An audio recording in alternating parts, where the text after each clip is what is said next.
Слышите звук? Это, по-моему, началась проверка системы оповещения как раз 4 октября. Я вчера видела объявление в интернете, вот сейчас слушаю. Не знаю, что тут нужно делать. Все люди ходят, как ни в чем не бывало, но только слышен этот звук.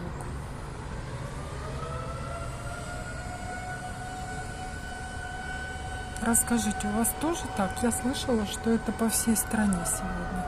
Это Ейск, Краснодарский край, 4 октября 2023 года. 3-й микрорайон.